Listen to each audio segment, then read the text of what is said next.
Hello friends, मैं हूं ज्योति सिंह और आप देख रहे हैं सक्सेस पथ। आज की इस वीडियो में जो हमारी कंक्रीट टेक्नोलॉजी की वन लाइनर क्वेश्चन की सीरीज चल रही है उसमें हम नेक्स्ट लेक्चर को देखने वाले हैं। आज के लेक्चर में हम कंक्रीट टेक्नोलॉजी के जो हमारा दूसरा चैप्टर है इंग्रेडिएंट्स ऑफ कंक्रीट, यानी कि कंक्रीट के संगठक, तो इससे रिलेटेड जितने भी आपके इंपॉर्टेंट क्वेश्चन है उसको आज हम इस वीडियो में कवर करेंगे। तो इस वीडियो पर इन तक बने रहिए और इस वीडियो को अपने फ्रेंड के साथ ज़्यादा से ज़्यादा शेयर कीजिए। यदि आप चैनल पर नए हैं तो चैनल को सब्सक्राइब कर लें, बेल आइकन को प्रेस कर लें, जिससे कि हमारे नए वीडियो की नोटिफिकेशन आपको मिलती रहे। ये वीडियो आपकी जो ऑनलाइन क्वेश्चन की सीरीज है डेली आपको 8 PM पर मिल जाती है।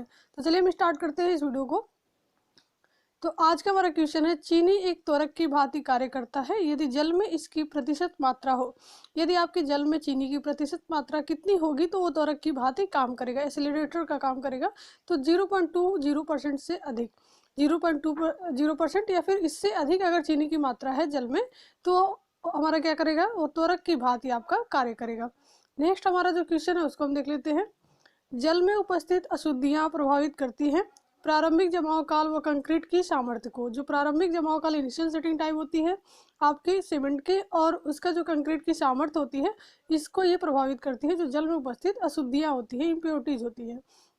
नेक्स्ट हमारा क्वेश्चन है, समुद्री जल कंक्रीट की सामर्थ्य को घटा देता है। तो समुद्री जल जो होता है कंक्रीट की सामर्थ्य को 10 से 20% तक ये डिक्रीज कर देता है, घटा देता है, रिड्यूस कर देता है। नेक्स्ट हमारा है, समुद्री जल कार्य करता है। तो समुद्री जल आपका त्वरक के रूप में कार्य करता है, एक्सीलरेटर का काम करता है ये।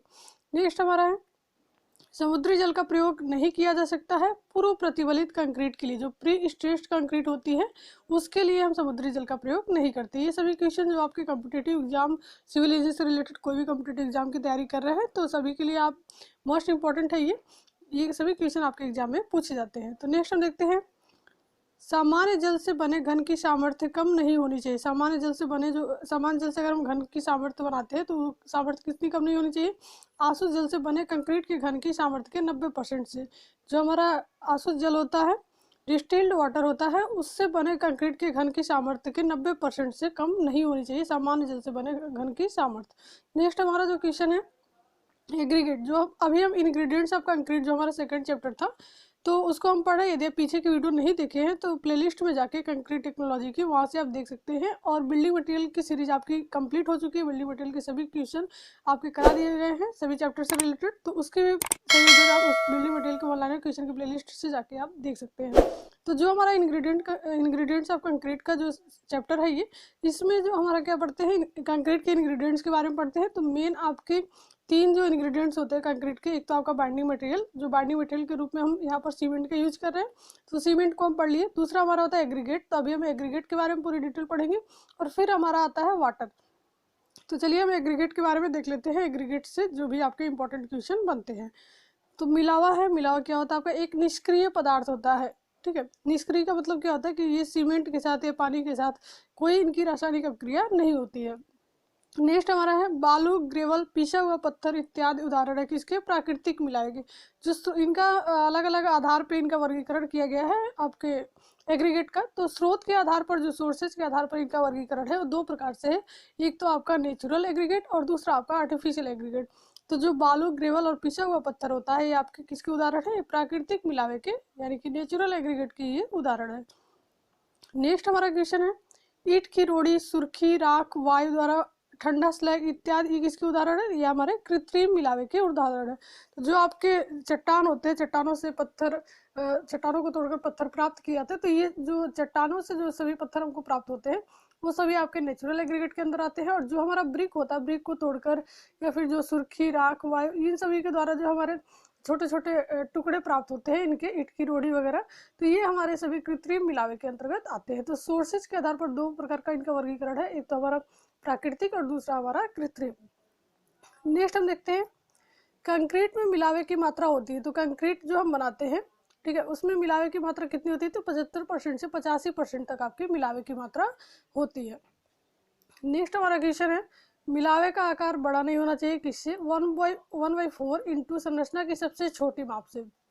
जो भी आपकी लिस्ट डायमेंशन होगी स्ट्रक्चर की, उसके छोटी माप के 1/4 से बड़ा नहीं होना चाहिए मिलावे का आकार। नेक्स्ट हमारा है, मोटे मिलावे का आकार होता है। तो मोटे मिलावे का आकार आपका 4.75 mm से अधिक होता है। और 4.75 mm से कम आकार के जो मिलावा होता है उसको हम महीन मिलावा के अंतर्गत रखते हैं। नेक्स्ट हमारा है महीन मिलावे का माप होता है। देखिए जो फाइन एग्रीगेट होते हैं तो उसको हम कैसे डिफाइन कर सकते हैं, फाइन एग्रीगेट है तो अगर उनकी माप 4.75 mm या इससे कम है तो आपके फाइन एग्रीगेट कहलाते हैं। अगर 4.75 mm से इसकी माप अधिक है तो आपके कोर्स एग्रीगेट कहलाएंगे। जो एग्रीगेट आपके दो प्रकार से होते हैं, फाइन और कोर्स। नेक्स्ट हमारा है प्रबलित सीमेंट कंक्रीट के लिए प्रयोग होने वाले मिलावे का माप होता है। तो जो हमारा आरसीसी के लिए हम प्रयोग करते हैं मिलावा, उसका माप होता है 12 से 20 mm। ये आपका इंपॉर्टेंट है, इसको आप याद रखेंगे। नेक्स्ट हमारा है वह मिलावा जिसमें मोटा और महीन दोनों मिलावे उपस्थित होते हैं, उसको हम क्या बोलते हैं, उसको मिश्र मिलावा बोलते हैं। क्योंकि इसमें आपके कुछ मोटे मिलावे भी होते हैं और कुछ आपके महीन मिलावे भी होते हैं। तो जो दोनों प्रकार के मिलावे अगर उपस्थित है तो उसको हम मिश्र मिलावा बोलेंगे।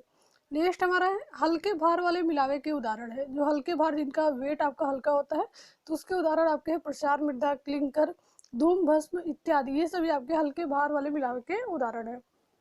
नेक्स्ट हमारा है सामान्य मिलावे के उदाहरण है। तो जो सामान्य आपका मिलावा होता है उसके उदाहरण है पत्थर की रोड़ी, ग्रेवल, बालू, ईंट की रोड़ी इत्यादि। ये सभी आपके सामान्य मिलावे के उदाहरण है। नेक्स्ट है महीन मिलावे के उदाहरण है। तो जिनका साइज आपका छोटा होगा, महीन होगा, जैसे बालू, सिल्ट इत्यादि। ये भी आपके एग्रीगेट में ही आते हैं, लेकिन ये आपके फाइन एग्रीगेट में आते हैं, बालू और सिल्ट। नेक्स्ट हमारा है मोटे मिलावे के उदाहरण है। तो मोटे मिलावे के उदाहरण पत्थर की रोड़ी, बजरी, बोल्डर, गोटा इत्यादि। ये सभी आपके मोटे मिलावे के उदाहरण है। कंक्रीट के कार्यों में प्रयुक्त मिलावे की माप होती है। तो सामान्य कंक्रीट के जो कार्य होते हैं उसमें मिलावे की माप जो हमारी प्रयुक्त होती है वो हमारी होती है 20 से 25 mm के बीच में। तो ये यदि आपको वीडियो पसंद आ रही है तो वीडियो को लाइक करें, और वीडियो आपके लिए कितनी हेल्पफुल है आप कमेंट बॉक्स में कमेंट करके जरूर बताएं। नेक्स्ट हमारा है गिट्टी यानी कि पत्थर की रोड़ी की माप होती है 20 mm से 25 mm के बीच में।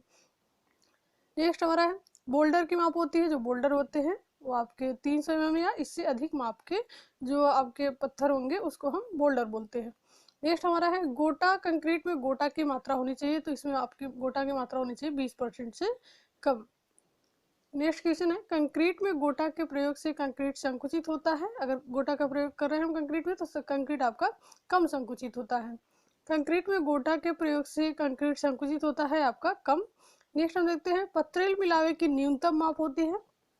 तो पथरेल जो फ्लैकी आपका एग्रीगेट होता है उसकी न्यूनतम माप आपकी होती है मिलावे के औसत माप की 3/5 से कम। जो मिलावे की एवरेज उनकी माप होती है उसके आपके 3/5 से कम होती है। नेक्स्ट हमारा जो लंबोतरा मिलावा होता है उसकी अधिकतम माप कितनी होती है, तो ये आपके औसत मिलावे के 9/5 से अधिक होती है। तो ये आप दोनों याद रखेंगे, इंपॉर्टेंट है। जो फ्लैकी एग्रीगेट है आपका पथरील मिलावा है, उसकी जो न्यूनतम माप होगी मिलावे के औसत माप के 3/5 से कम होगी, ये न्यूनतम है। और लंबोतरा मिलावे की अधिकतम माप आपकी मिलावे की औसत माप के 9/5 से अधिक होती है। तो यदि अब वीडियो आपको पसंद आ रही हो तो लाइक और जो कमेंट आप करते हैं उससे क्या होता है कि नेक्स्ट वीडियो बनाने में मोटिवेशन मिलती है। तो आप लोग लाइक और कमेंट जरूर किया कीजिए। नेक्स्ट हमारा जो क्वेश्चन है पथरील मिलावे की मात्रा निर्धारित की जाती है पथरील सूचकांक द्वारा। फ्लैकीनेस इंडेक्स के द्वारा हम पथरील मिलावे की जो मात्रा होती है उसको हम निर्धारित करते हैं।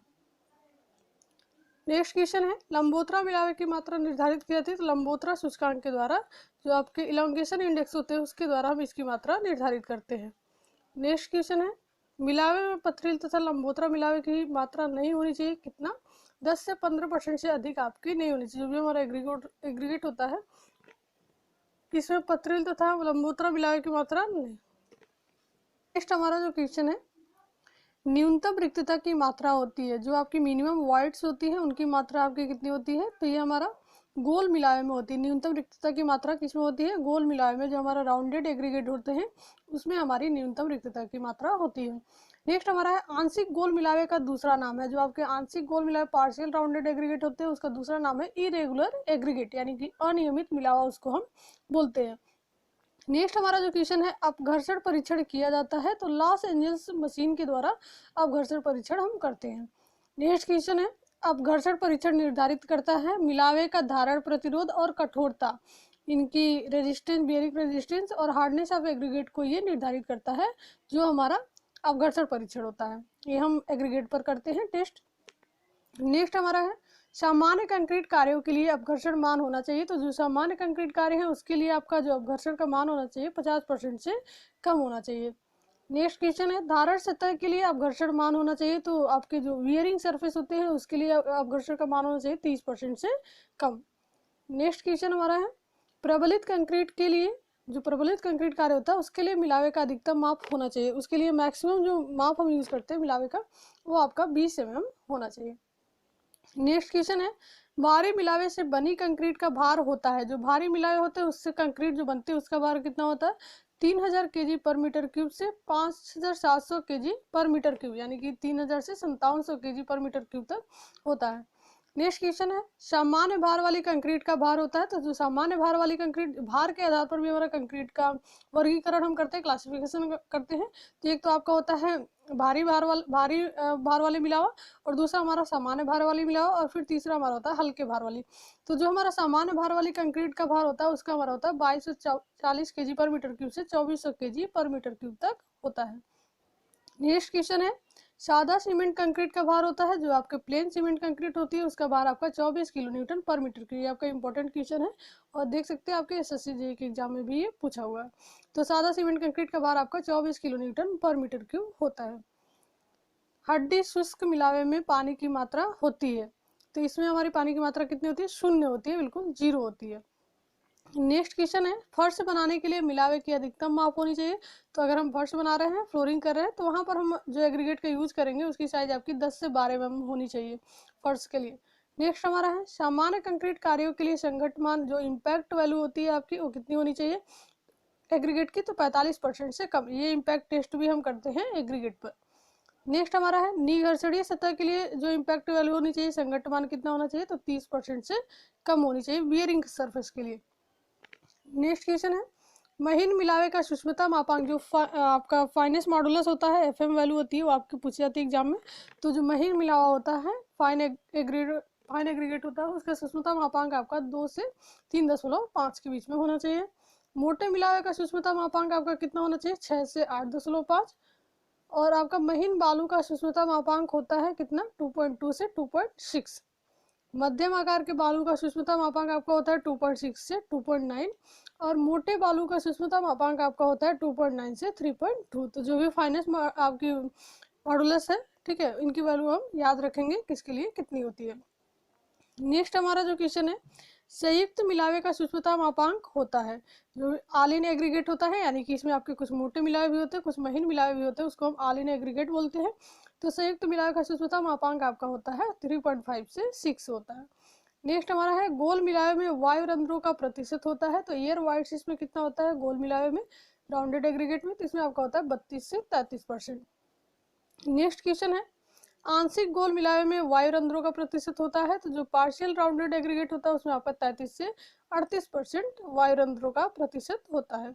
नेक्स्ट हमारा है, कोड़ी मिलावे के लिए आवश्यक जल की मात्रा होती है, तो कोड़ी मिलावे के लिए आवश्यक जल की मात्रा आपकी अधिक होती है।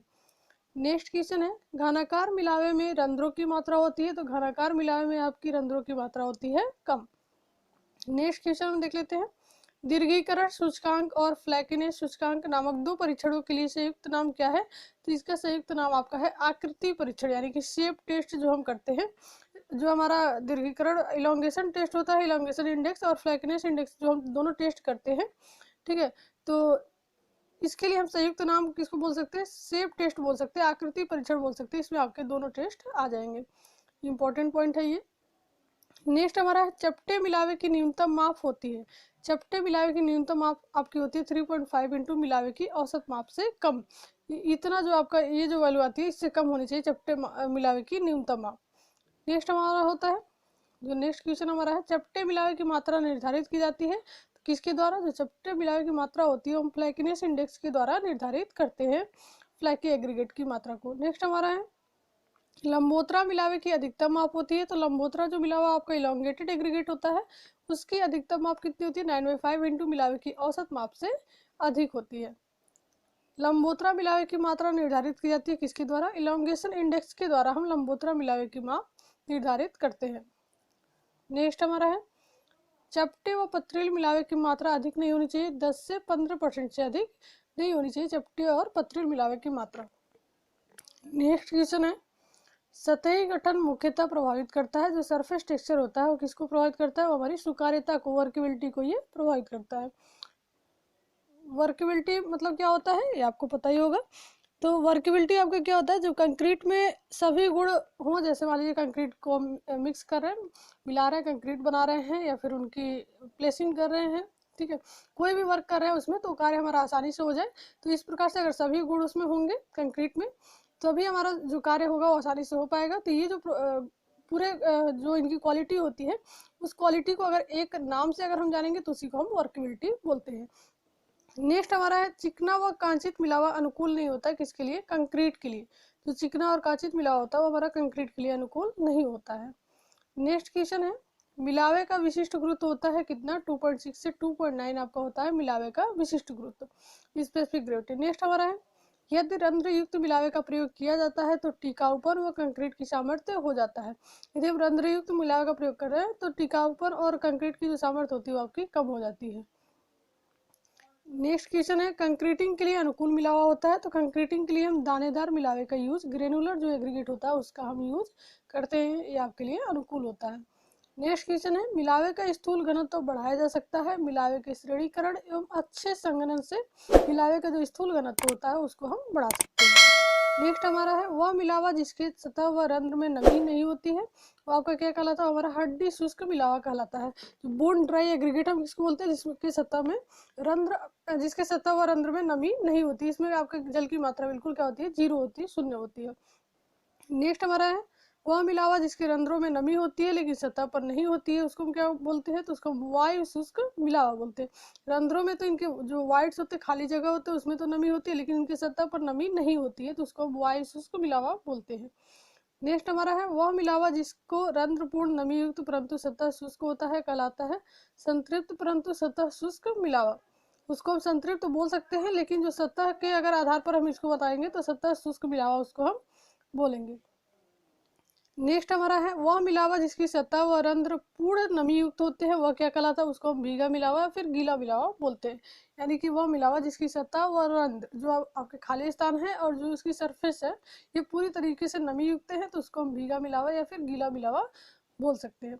नेक्स्ट हमारा है, सतह नमी के कारण, जो सतही नमी होती है उसके कारण बालू के आयतन में होने वाली बढ़ोतरी को कहते हैं। सतही नमी के कारण जो बालू के आयतन में बढ़ोतरी होती है उसी को हम बालू का फूलना यानी कि बल्किंग ऑफ सैंड बोलते हैं। आपका इंपॉर्टेंट पॉइंट है, बल्किंग ऑफ सैंड किसे हम बोलते हैं। नेक्स्ट हमारा है, बालू का फूलना नहीं हो सकता है किससे, 40% से ज्यादा, और बालू का फूलना अधिकतम होता है कितना, 4 से 5% नमी पर। यानी कि इसका मतलब क्या है, जो आपकी बल्किंग ऑफ सैंड होती है, तो जो सतही नमी होती है उसके कारण जो बालू के आयतन में वृद्धि होती है उसी को हम बल्किंग ऑफ सैंड बोलते हैं। लेकिन ये एक लिमिट तक ही आयतन, इसका आयतन में इसकी बढ़ोतरी होती है। अगर उस लिमिट से ज़्यादा आपका जो नमी होगा तो क्या होगा, उसकी जो आयतन में जो बढ़ोतरी हो रही थी वो आपकी डिक्रीज होने लगेगी। ऐसा नहीं है कि बहुत ज़्यादा नमी होगी तो बहुत ज़्यादा इसके आयतन में बढ़ोतरी हो जाएगी, एक लिमिट तक ही बढ़ोतरी होगी। अगर उस लिमिट से ज़्यादा इसके पानी की मात्रा यानी कि नमी की मात्रा है तो उसके जो आयतन में बढ़ोतरी जो होती है वो आपका धीरे धीरे कम होने लगता है। तो वही आपको बताया जा रहा है कि बालू का फूलना नहीं हो सकता है किससे, 40% से ज़्यादा आपका नहीं हो सकता है ये। और बालू का फूलना अधिकतम कितना होता है, तो 4 से 5% नमी पर ही आपका बालू का फूलना अधिकतम होता है। तो ये आपका इंपॉर्टेंट पॉइंट है। आप वीडियो में कमेंट जरूर करें कि वीडियो आपको कैसी लगी, किस प्रकार से आपके लिए हेल्पफुल है, जिससे हमें नेक्स्ट वीडियो बनाने के लिए मोटिवेशन मिलता रहे। और वीडियो पसंद आए तो वीडियो को लाइक भी करें। नेक्स्ट हमारा है, बालू के फूलने का मुख्य कारण है। बालू के फूलने का मुख्य कारण क्या होता है आपका, तो सतही तनाव, जो सरफेस टेंशन होता है आपका मुख्य कारण है बालू के फूलने का। नेक्स्ट क्वेश्चन है, यदि बालू में नमी की मात्रा बढ़ाते हैं तो बालू का फूलना क्या होता है, बढ़ता है, लेकिन ये एक लिमिट तक बढ़ता है। उस लिमिट से अगर अधिक हो गया तो बालू का फूलना जो होता है वो कम होने लगता है। नेक्स्ट क्वेश्चन है, ये सभी क्वेश्चन आपके कॉम्पिटिटिव एग्जाम के पर्पज से बहुत ही इंपॉर्टेंट है, जो आपके एग्जाम में बार बार पूछे जाते हैं। बालू की सूक्ष्मता बढ़ाने पर बालू का फूलना क्या होता है, बढ़ता है। बालू की सूक्ष्मता अगर बढ़ी है, यानी कि एक ग्राफ भी आपको देखने को मिल जाता है। ग्राफ आपका किस प्रकार से रहता है, इस प्रकार से आपको एक ग्राफ मिल जाएगा। अभी हम आपको यहाँ पर दिखाते हैं। एक ग्राफ आपका रहता है, इसमें क्या होता है कि यहाँ पर आपको जलांश की मात्रा दिखाई जाएगी और यहाँ पर आपका सूक्ष्मता दिखाया जाएगा। यानी कि जब आपका जलांश हम बढ़ा रहे हैं तो क्या होता है, जो आपका कोर्स यहाँ पर देख सकते हैं आप, बालू का सूक्ष्मता बढ़ाने से जो आपका सैंड है, कोर्स सैंड है, तो आपका बालू जो आपका इसके बल्किंग होती है, यानी कि बल्किंग ऑफ सैंड जो आपका है ये आपका कम होता है। अगर मीडियम सैंड है तो उसमें थोड़ा आपका कोर्स से ज़्यादा होता है, और फाइन है तो उसमें सबसे ज़्यादा होता है। यानी कि जो आपका कोर्स सैंड है तो कोर्स में आपका जैसे जलांश की मात्रा बढ़ती है तो इनकी आयतन में बढ़ोतरी होती है, लेकिन उतनी ज़्यादा नहीं होती है। मीडियम में इससे कोर्स से थोड़ी ज़्यादा होती है, लेकिन फाइन में आपकी सबसे ज़्यादा होती है। ये जो ऊपर वाला है ये आपका फाइन है, फाइन सैंड, ये आपका मीडियम सैंड, और ये सबसे नीचे वाला आपका कोर्स सैंड। यानी कि जो महीन आपके बालू होते हैं उसमें जो आयतन में बढ़ोतरी होती है वो आपकी सबसे ज्यादा होती है। तो बालू का सूक्ष्मता गुणांक बढ़ाने पर बालू का फूलना घटता है। जो सूक्ष्मता गुणांक अगर हम बढ़ाएंगे, बालू की सूक्ष्मता बढ़ाने पर बालू का फूलना आपका बढ़ता है, और सूक्ष्मता गुणांक अगर बढ़ाते हैं तो बालू का फूलना आपका घटता है, यानी कि डिक्रीज होता है। अब देखते हैं हम मिलावे के परीक्षण, यानी कि टेस्ट ऑफ एग्रीगेट। एग्रीगेट पे हम कौन कौन से टेस्ट करते हैं और किससे क्या हमारा ज्ञात होता है, तो ये सारी चीज़ें हम देखेंगे। इससे रिलेटेड जितने भी क्वेश्चन होंगे टेस्ट ऑफ एग्रीगेट से, उसको भी हम यहाँ पर कवर करने वाले हैं। तो चलिए हम देखते हैं। मिलावे का जल अवशोषण अधिक नहीं होना चाहिए, किससे? इसके शुष्क भार के 10% से। जो मिलावे का जल अवशोषण है ये हम ब्रिक में भी करते हैं, तो ब्रिक में जल अवशोषण कितना होना चाहिए आप कमेंट बॉक्स में कमेंट करके जरूर बताइएगा। तो मिलावे का जल अवशोषण आपका कितने से अधिक नहीं होना चाहिए? इसके शुष्क भार के, इसका जो ड्राई वेट होता है उसके 10% से अधिक नहीं होना चाहिए। नेक्स्ट हमारा है कठोरता व निघर्षण ज्ञात करने के लिए किया जाने वाला परीक्षण है। कठोरता और निघर्षण ज्ञात करने के लिए हम कौन सा परीक्षण करते हैं? तो हम अपघर्षण परीक्षण करते हैं। इसके लिए जो भी टेस्ट है, किसी मटेरियल के टेस्ट बहुत इंपॉर्टेंट होते हैं, उसको जरूर आप याद रखिए किसके लिए हम कौन सा टेस्ट करते हैं। नेक्स्ट हमारा है अपघर्षण परीक्षण किया जाता है लॉस एंजल मशीन के द्वारा। अपघर्षण परीक्षण हम लॉस एंजल की मशीन के द्वारा करते हैं। नेक्स्ट क्वेश्चन है लॉस एंजल मशीन के घूमने की दर होती है, इसके घूमने की दर आपकी होती है 30 से 33 चक्कर प्रति मिनट। नेक्स्ट क्वेश्चन है अपघर्षण परीक्षण के लिए चक्करों की संख्या होती है, तो इसके लिए चक्करों की संख्या आपकी होती है 500 से 1000 चक्कर। नेक्स्ट हमारा है संगत परीक्षण किया जाता है, तो जो इम्पैक्ट टेस्ट होता है उससे हम क्या ज्ञात करते हैं? तो उससे हम चिमड़पन ज्ञात करने के लिए, टफनेस ज्ञात करने के लिए एग्रीगेट का ये टेस्ट हम करते हैं। नेक्स्ट क्वेश्चन है संगत परीक्षण किया जाता है संगत परीक्षण मशीन से, यानी कि जो इम्पैक्ट टेस्ट है वो इम्पैक्ट टेस्टिंग मशीन के द्वारा हम करते हैं। नेक्स्ट क्वेश्चन संगत परीक्षण मशीन में हथौड़े का भार होता है, तो इसमें जो हथौड़े का भार होता है वो आपका 14 kg होता है। संगत परीक्षण मशीन में हथौड़े का मुक्त पात होता है, जो आपका इनका फ्री फॉल होता है, कितनी ऊंचाई से हमको इसको गिराना होता है, और उसकी जो भी आपका टेस्टिंग करनी होती है तो 380 mm आपका होता है फ्री फॉल, इतनी ऊंचाई से हमको गिराना होता है, इसको मुक्तपात बोलते हैं। सामर्थ्य परीक्षण किया जाता है संधारण सामर्थ्य परीक्षण मशीन या सार्वत्रिक परीक्षण मशीन से। तो जो हमारा क्रशिंग स्ट्रेन टेस्टिंग मशीन होती है उससे हम संधारण सामर्थ्य, इनका क्रशिंग स्ट्रेन टेस्ट ज्ञात करते हैं। नेक्स्ट क्वेश्चन है संधारण सामर्थ्य परीक्षण ज्ञात करने के लिए किया जाता है, तो इसमें हम संधारण सामर्थ्य ज्ञात करने के लिए ये परीक्षण हम क्रशिंग स्ट्रेन टेस्ट करते हैं। नेक्स्ट क्वेश्चन है मोटे मिलावे का संधारण सामर्थ्य ज्ञात करते हैं, तो IS 2386 भाग 4 के अनुसार, ये आपका IS कोड दिया गया है, तो इसके अनुसार हम मोटे मिलावे का संधारण सामर्थ्य ज्ञात करते हैं। नेक्स्ट क्वेश्चन है संधारण सामर्थ्य परीक्षण में भार की दर होती है, तो इसमें आपका जो क्रशिंग स्ट्रेन टेस्ट होता है इसमें रेट ऑफ लोडिंग होती है 4 टन पर मिनट, रेट ऑफ लोडिंग इसकी होती है। नेक्स्ट क्वेश्चन है सामान्य कंक्रीटिंग के लिए मिलावे का संधारण सामर्थ्य नहीं होना चाहिए, तो सामान्य कंक्रीटिंग के लिए 45% से ज़्यादा नहीं होना चाहिए संधारण सामर्थ्य। नेक्स्ट क्वेश्चन है निघर्षणी सतह के लिए मिलावे का संधारण सामर्थ्य होना चाहिए, तो इसके लिए हमारा 30% या फिर इससे कम होना चाहिए। नेक्स्ट क्वेश्चन देखते हैं हम निर्दोषता परीक्षण में प्रयोग होने वाला रसायन है, तो इसमें हमारा Na2SO4 या फिर MgSO4 का प्रयोग हम करते हैं निर्दोषता परीक्षण में। नेक्स्ट क्वेश्चन है निर्दोषता परीक्षण के बाद मिलावे के भार में कमी नहीं होना चाहिए, तो इसके परीक्षण के बाद आपका मिलावे के भार में 12% से ज़्यादा कमी नहीं होना चाहिए। जो साउंडनेस टेस्ट होता है उसमें हम क्या ज्ञात करते हैं, तो यदि आपको पता है तो कमेंट बॉक्स में कमेंट करके बताइए, और इसको हम किस ऑपरेटर से ज्ञात करते हैं ये भी आप बताइए, क्योंकि ये सारी चीज़ें आपको बिल्डिंग मटेरियल में पढ़ा दी गई हैं। नेक्स्ट हमारा है महीन मिलावे को बांटा गया है 4 जोन में, जो महीन मिलावा आपका है उसको हम 4 जोन में बांटे हैं। नेक्स्ट हमारा है सूक्ष्मता गुणांक होता है एक आंकिक मान, एक न्यूमेरिकल नंबर होता है आपका सूक्ष्मता गुणांक, जो फाइनेंस मॉडुलस वैल्यू होती है। नेक्स्ट क्वेश्चन है सूक्ष्मता गुणांक दर्शाता है, तो सूक्ष्मता गुणांक आपका मिलावे का माध्य माप, आपका मीन साइज आपका एग्रीगेट का दर्शाता है। नेक्स्ट क्वेश्चन मानक बालू की संस्तुति की गई है, तो मानक बालू की संस्तुति आपकी IS 650 में की गई है, आपका IS कोड है, इंडियन स्टैंडर्ड का कोड है ये। एक समान श्रेणीकृत और अंतराल श्रेणीकृत मिलावे को जाना जाता है, तो इसको हम कुवर्गीय श्रेणीकृत मिलावा के नाम से जानते हैं, पुअरली ग्रेडेड एग्रीगेट। वह मिलावा जिसमें सभी माप के मिलावे उचित अनुपात में उपस्थित होते हैं तो क्या कहलाता है, उसको हम सुवर्गीय श्रेणीकृत मिलावा बोलते हैं। वेल ग्रेडेड एग्रीगेट जिसमें सभी माप के मिलावे उचित अनुपात में उपस्थित होते हैं। नेक्स्ट क्वेश्चन है, सुवर्गीय श्रेणीकृत मिलावे के ग्राफ का आकार होता है, तो इसका आकार आपका होता है यस आकार का। नेक्स्ट क्वेश्चन, वह मिलावा जिसमें एक विशेष माप के मिलावे ज्यादा मात्रा में उपस्थित होते हैं वो आपका क्या कहलाता है, तो उसको हम एक समान श्रेणीकृत मिलावा बोलते हैं, यूनिफॉर्मली ग्रेडेड एग्रीगेट जिसमें आपके एक ही माप के ज्यादा मात्रा में कण इनके उपस्थित होते हैं मिलावे।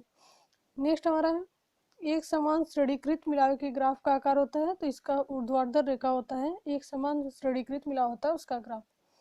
नेक्स्ट क्वेश्चन, वह मिलावा जिसमें एक निश्चित माप के मिलावे उपस्थित नहीं होते उसको हम क्या बोलते हैं, उसको हम अंतराल श्रेणीकृत मिलावा बोलते हैं जिसमें आपके निश्चित माप के मिलावे उपस्थित नहीं होते हैं।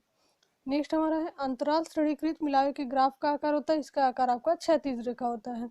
जो आपका एक समान होता है उसका आपका ऊर्ध्वाधर होता है, और जो आपका अंतराल होता है यानी कि गैप ग्रेडेड एग्रीगेट होता है उसका जो आकार होता है वो हमारा क्षैतिज होता है। नेक्स्ट हमारा है, बोल्डर प्रयोग किया जाता है, तो बोल्डर हमारा बांध, अंत्याधार, प्रतिधारक दीवार इत्यादि में प्रयोग किया जाता है। डैम, एबटमेंट, रिटर्निंग वॉल्स, तो एबटमेंट आपका क्या होता है, अंत्याधार, ये आपका ब्रिज में यूज होता है ये टर्म। तो अंत्याधार को हम नेक्स्ट में जब भी हम ब्रिज का क्वेश्चन करेंगे तो वहाँ पर हम डिटेल में देखेंगे। नेक्स्ट हमारा है, साइक्लोप्लिन मिलावा की माप होती है, तो 75 mm से अधिक होती है इनकी माप। नेक्स्ट क्वेश्चन है, ग्रेवल प्राप्त किया जाता है नदी से, ग्रेवल आपका कहाँ से मिलता है, तो ग्रेवल आपका नदी से मिलता है, रिवर से मिलता है। मृतिका व सिल्ट का प्रयोग नहीं किया जाता है कंक्रीटिंग में, कंक्रीटिंग में मृतिका और सिल्ट का प्रयोग नहीं करते हैं। सिंगल का माप होता है, सिंगल एक प्रकार का आपका प्राकृतिक मिलावा है, तो इसकी माप होती है 25 से 30 mm होती है। पत्थर की रोड़ी का आकार होता है, जो आपका स्टोन ब्लास्ट होता है तो उसकी माप आपकी 6 से 75 mm होती है। ईंट की रोड़ी का आकार आपका 20 mm से ईंट की रोड़ी का आकार आपका 20 mm से 40 mm होता है। ईंट की रोड़ी मुख्यतः प्रयोग की जाती है किसमें, नींव में, फाउंडेशन में प्रयोग की जाती है। आरसीसी वर्क में हम ब्रिक बालास्ट का यूज नहीं करते हैं। नेक्स्ट हमारा है, ईंट की रोड़ी की सामर्थ्य कम नहीं होनी चाहिए, किससे, 30 MPa फिर 30 न्यूटन पर mm स्क्वायर। ये आपका सेम ही है न्यूमेरिकल वैल्यू, क्योंकि 1 MPa इक्वल टू 1 न्यूटन पर mm स्क्वायर होता है, तो चाहे MPa हम लिखें या फिर न्यूटन पर mm स्क्वायर में हम लिख सकते हैं इसको। नेक्स्ट हमारा है, परीक्षण के लिए मानक बालू प्राप्त किया जाता है इंदौर यानी कि तमिलनाडु से हम परीक्षण के लिए मानक बालू प्राप्त करते हैं। नेक्स्ट हमारा है, जोका भट्टी स्लैग प्राप्त किया जाता है, जोका भट्टी से यानी कि अपशिष्ट पदार्थ के रूप में इसको हम प्राप्त करते हैं ब्लास्ट फर्नेस से। जो ब्लास्ट फर्नेस स्लैग होता है वो आपका क्या है, ये आपका कठोर मिलावा यानी कि हार्ड एग्रीगेट ये होता है। जो ऑल इन एग्रीगेट है मिश्र मिलावे को हम क्या बोलते हैं, जिसको हम इरेगुलर मिलावा भी बोलते हैं यानी कि अनियमित मिलावा। ना मिलावे का सूक्ष्मता मापांक ज्ञात किया जाता है, तो जो मिलावा होता है उसका सूक्ष्मता मापांक हम चालनी विश्लेषण से ज्ञात करते हैं। चालनी विश्लेषण की मदद से हम इसका सूक्ष्मता मापांक ज्ञात करते हैं। नेक्स्ट हमारा है, जैसे जैसे सूक्ष्मता मापांक बढ़ाते हैं तो मिलावा महीन से मोटे की तरफ बढ़ता है। सूक्ष्मता मापांक अगर हम बढ़ाते हैं, फाइनेस मॉडुलस इंक्रीज करते हैं, तो जो मिलावा होता है वो आपका महीन से मोटे की तरफ ये बढ़ता है। नेक्स्ट हमारा है, ईंट की रोड़ी का जल अवशोषण होना चाहिए। जो ईंट की रोड़ी होती है, ब्रिक बालास्ट होती है, उसका जल अवशोषण इसके शुष्क भार के 25% से कम होना चाहिए। नेक्स्ट हमारा है, सिंडर प्राप्त किया जाता है, तो सिंडर आपका जले हुए कोयले की राख से प्राप्त किया जाता है। नेक्स्ट क्वेश्चन है, एस्लर चिनाई के लिए प्रयोग किया जाने वाला मिलावा है, तो इसके लिए प्रयोग किया जाने वाला मिलावा आपका संदलित बलुआ पत्थर है, क्रश्ड सैंडस्टोन जो होता है उसका हम प्रयोग करते हैं एस्लर चिनाई में। प्लास्टर कार्य के लिए प्रयोग किया जाने वाला मिलावा है, तो प्लास्टर कार्य के लिए हम नदी से प्राप्त बालू जो होती है उसका हम प्रयोग करते हैं। जो आपका बालू होती है, सैंड होती है, वो भी आपके एग्रीगेट में ही आ जाती है, लेकिन जो आपके दो प्रकार के एग्रीगेट हैं, फाइन और कोर्स, तो ये हमारी जो बालू होती है फाइन एग्रीगेट के अंतर्गत आती है। नेक्स्ट हमारा है, घनाकार मिलावा प्रयोग नहीं किया जाता है, तो घनाकार मिलावा जो आपका होता है सामान्य कंक्रीटिंग में हम इसका प्रयोग नहीं करते हैं। IS 383 वर्णन करता है किसको, मिलावे के गुणों का ये वर्णन करता है, IS 383 आपका कोड है। नेक्स्ट हमारा है, मिलावे के परीक्षणों के बारे में बताया गया है, तो IS 2386 में मिलावे के जो टेस्ट है उसके बारे में बताया गया है। नेक्स्ट क्वेश्चन, मिलावे का प्रयोग किया जाता है, तो संकुचन कम करने के लिए हम मिलावे का प्रयोग करते हैं। मिलावा बढ़ाता है कंक्रीट के आयतन को। जब भी आप कंक्रीट तैयार करते हैं तो उसमें जो बाइंडिंग मटेरियल यूज करते हैं, जैसे सीमेंट का अगर यूज कर रहे हैं, सीमेंट, सैंड और एग्रीगेट। तो एग्रीगेट जब हम मिला देते हैं तो मिलावे की जो आयतन होती है उसमें वृद्धि हो जाती है, क्योंकि इसके आकार आपके बड़े बड़े होते हैं और इसका जो पार्ट होता है वो भी आपका ज़्यादा होता है। जैसे जब भी हम रेशियो में मिला रहे हैं, जैसे मान लीजिए 1:4 का रेशियो है, तो इसमें क्या होता है कि एक हमारा सीमेंट, 2 हमारा सैंड और 4 हमारा एग्रीगेट, यानी कि एक पार्ट अगर हम सीमेंट का यूज़ कर रहे हैं तो 2 पार्ट हम सैंड का यूज़ करते हैं और 4 पार्ट हम एग्रीगेट का यूज़ करते हैं। तो इस प्रकार से एग्रीगेट की मात्रा ज़्यादा होती है और ये आपके मिलावे का आयतन को भी बढ़ा देता है। नेक्स्ट हमारा है मिलावा कंक्रीट को बनाता है, इकोनॉमिकल बनाता है उसको, यानी कि आपका ज़्यादा मात्रा में मिलावा, आपका जो कंक्रीट होता है मिलावा के मिलाने से कंक्रीट की जो मात्रा होती है वो आपके ज़्यादा हो जाती है। नेक्स्ट हमारा है मिलावे में हानिकारक पदार्थों की मात्रा अधिक नहीं होनी चाहिए, इसके भार के 5% से अधिक नहीं होना चाहिए। नेक्स्ट क्वेश्चन है हानिकारक पदार्थ घटाते हैं तो कंक्रीट का टिकाऊपन व सामर्थ्य को ये घटाते हैं। लास्ट क्वेश्चन है इस चैप्टर का, हानिकारक पदार्थ बढ़ाते हैं इफ्लोरोसेंस को, उत्फुलन को ये बढ़ाते हैं। तो ऐसे वीडियोस के लिए आप चैनल पर बने रहिए और इस वीडियो को अपने फ्रेंड के साथ ज़्यादा से ज़्यादा शेयर कीजिए। वीडियो आपके लिए कितनी हेल्पफुल है तो आप कमेंट बॉक्स में कमेंट करके ज़रूर बताएं, और वीडियो पसंद आए तो वीडियो को लाइक भी करें। तो चलिए नेक्स्ट वीडियो में मिलते हैं नेक्स्ट चैप्टर के साथ। कंक्रीट टेक्नोलॉजी के ही नेक्स्ट जो भी जितने भी चैप्टर हैं सभी चैप्टर के इंपॉर्टेंट क्वेश्चन की सीरीज यहाँ पर कराई जाएंगी।